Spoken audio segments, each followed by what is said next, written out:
Preciados hermanos y hermanas misioneras de la América Latina, antes de hacer la lectura de la Santa Liturgia del día 9 de junio, continuamos con los 3 nombramientos siguientes que ha hecho el Santo Padre, el Papa León XIV. El altar de nuestra fe. Pulsad el botón de me gusta y haced que esta llama llegue a otros corazones, porque somos un solo cuerpo, unidos en Cristo. Hijos míos, el cardenal Robert Sarah no habla para agradar, sino para alertar. Sus palabras nacen de un silencio que muchos confunden con debilidad, El número pero que es en 4, realidad el la cardenal morada de Dios. africano. Él nos recuerda que la Iglesia nació de la sangre de los mártires y que toda verdadera renovación nace de raíces profundas. Mientras el mundo clama por cambios vacíos, Sara clama por santidad. Él sabe que la ortodoxia no es rigidez sin vida, sino un escudo que protege la belleza del Evangelio. Cada vez que sube al púlpito o escribe una línea, lo hace como quien sostiene una antorcha en medio de las tinieblas. Ilumina, da calor, pero nunca se deja consumir. Sara no tiene miedo de decir que la fe católica no es un borrador para ser reescrito por los caprichos de la época, sino un tesoro inmortal confiado a nosotros. Yo lo veo como un faro en tiempos de niebla. Cuando muchos desean silenciar la voz de los profetas, Sara se niega a negociar lo que es sagrado. Él sabe que el silencio también es un grito que dice, aquí no se negocia la verdad. Su voz no necesita ser alta, porque resuena en el corazón de los que aún escuchan la voz del buen pastor. Hijos míos, aprendí de él que el silencio sagrado es la respuesta más poderosa al ruido del mundo. Sara no impone nada por la fuerza, conquista por la humildad y por la fuerza del Espíritu Santo. Nos enseña que la tradición no está muerta. Respira en cada misa celebrada con reverencia, en cada sacramento ofrecido con fe. Y así os pido, rezad para que esta llama jamás se apague, porque mientras haya hombres como el cardenal Robert Sarah, la barca de Pedro jamás será sumergida por las olas de la confusión. Él es la prueba viva de que la Iglesia no cambia para agradar al mundo, permanece firme para conducirlo de regreso al cielo. Hijos míos, ahora os presento a un hombre que comprende que la tradición no es un peso muerto, sino un río que sigue su curso a lo largo de los siglos. El cardenal Jean-Claude Hollerich, nacido en el corazón de Europa, formado por los jesuitas y forjado en el fuego de las misiones, sabe que la Iglesia no existe para construir muros, sino para tender puentes que lleven las almas de vuelta al Padre. Hollerich es el relator del sínodo sobre la sinodalidad, una palabra que muchos repiten sin entender, pero que significa simplemente esto: escuchar, pero escuchar no para negociar la verdad, sino para discernir lo que el Espíritu Santo dice a la Iglesia. Él sabe que el diálogo no debe ser un pretexto para la confusión, sino un camino para que la luz de Cristo brille más fuerte. Cuando lo llamé para esta misión, no fue para hacer concesiones, fue para que su mente y su corazón sirvieran como faro para la barca de Pedro. Hollerich entiende que la Iglesia debe escuchar los dolores del mundo, pero sin jamás permitir que esos dolores apaguen el fuego de la ortodoxia.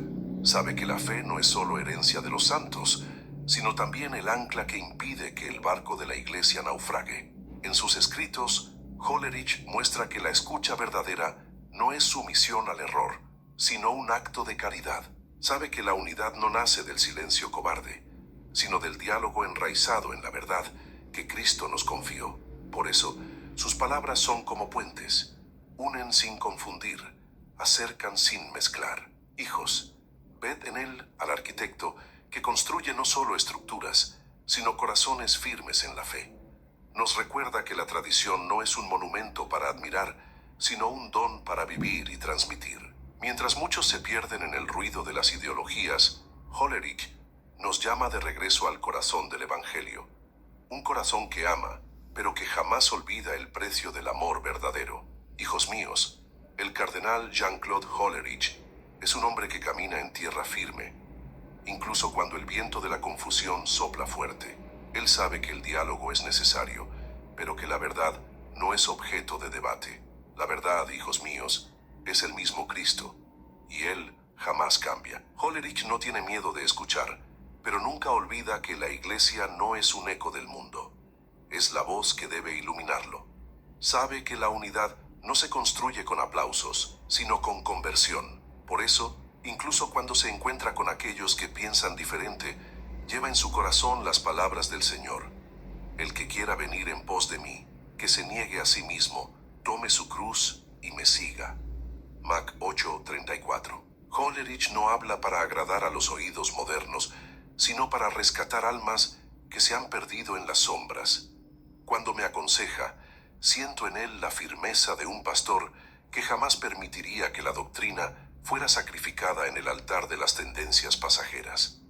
Sabe que el mayor acto de amor que podemos ofrecer al mundo es presentar la verdad sin miedo, incluso cuando esa verdad incomoda. No quiere que la iglesia sea un museo de memorias, pero tampoco permitirá que sea escenario de experimentos que hieren la fe. Sus escritos son profundos, pero su vida es aún más elocuente. Nos enseña que la tradición y la escucha caminan juntas como dos columnas que sostienen la barca de Pedro. No busca popularidad, busca fidelidad. Y esa fidelidad, hijos míos, es la que hace que la iglesia permanezca de pie en cada tormenta. Hijos míos, que podáis ver en Hollerich una señal de esperanza. Un hombre que escucha las voces del mundo sin jamás silenciar la voz del Espíritu Santo. Porque mientras haya hombres así, la iglesia seguirá siendo la luz que brilla en las tinieblas. Hijos míos, llego ahora a un nombre que guardo conmigo como un hermano de alma y de misión. El cardenal Víctor Manuel Fernández. No es solo un teólogo, es un hombre que entiende que la teología no es un juego de intelectos, sino un acto de adoración.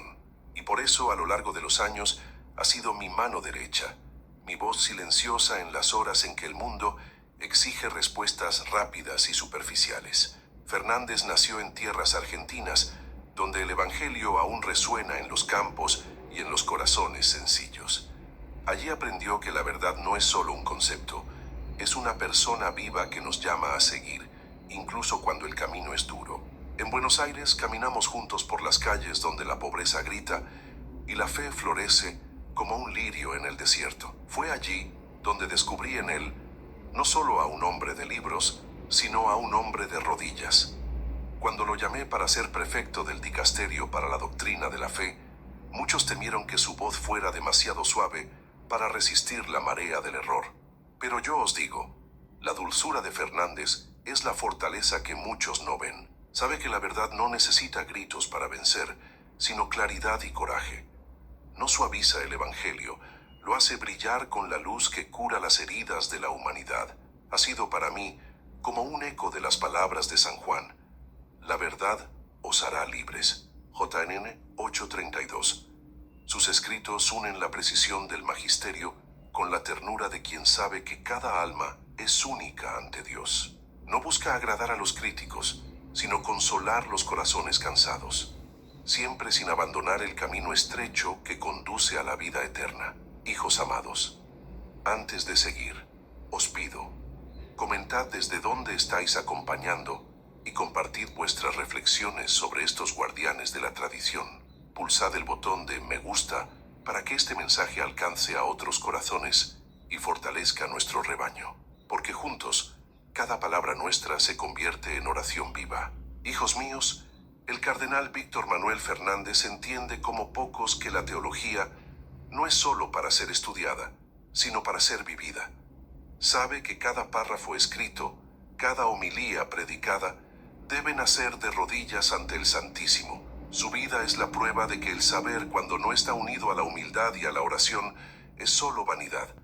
Pero en sus manos, el saber se convierte en servicio e instrumento de salvación. Fernández lleva la llama de la ortodoxia no como quien ostenta un trofeo, sino como quien guarda un tesoro que no le pertenece. Sabe que la doctrina de la Iglesia es una herencia viva, confiada a los pastores para que la transmitan intacta a las futuras generaciones. Por eso, jamás escribe para agradar al mundo. Escribe para honrar a aquel que nos confió la verdad. Cuando muchos piden adaptaciones fáciles, Fernández responde con el coraje de quien sabe que la palabra de Dios no es rehén de ideologías o modismos. Comprende que la belleza de la fe está en su constancia. La doctrina que sostuvo a los mártires es la misma que nos sostiene hoy a nosotros. No suaviza la cruz, sino que muestra su dulzura a quienes tienen fe. Lo veo no solo como un teólogo, sino como un pastor que comprende que toda reflexión debe llevar las almas más cerca del cielo. Y por eso, incluso cuando sus palabras son firmes, siempre están acompañadas de caridad. Sabe que la verdad puede herir, pero solo ella tiene el poder de curar.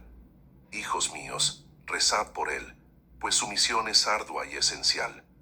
Hacer que la luz de la ortodoxia brille aún más fuerte en estos días de confusión. Mientras existan hombres como Víctor Manuel Fernández, la doctrina de la Santa Iglesia jamás será negociada ni diluida. Permanecerá como el faro que guía a todos los que buscan el rostro de Dios.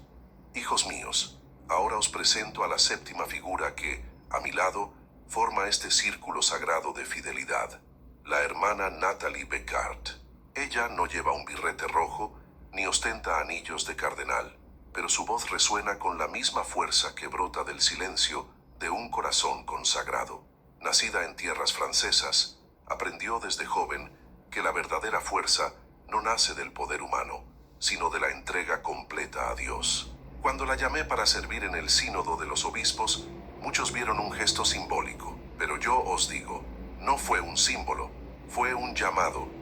La hermana Nathalie entiende que la voz de la mujer en la iglesia no es para competir o usurpar, sino para iluminar y enriquecer la comunión.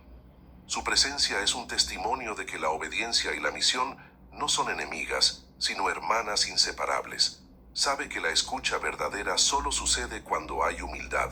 Por eso, incluso teniendo derecho a voto en el sínodo, no busca hacer ruido sino escuchar la voz del Espíritu Santo. Su vida es una invitación a la iglesia, que cada paso nuestro sea un paso de oración, cada palabra un soplo de fidelidad. Veo en ella el reflejo de las mujeres santas que a lo largo de los siglos sostuvieron a la iglesia con sus oraciones y su servicio silencioso. Me recuerda que la fuerza femenina, cuando está unida a la obediencia y a la reverencia, hace florecer el cuerpo de Cristo con una belleza que el mundo no comprende. La hermana Nathalie no quiere ser vista como igual a los cardenales, porque sabe que la grandeza del servicio no está en el título, sino en el alma que se ofrece sin reservas. Hijos míos, que esta presencia femenina, firme y discreta, os inspire a servir con generosidad, sin jamás olvidar que la verdadera autoridad nace de la cruz.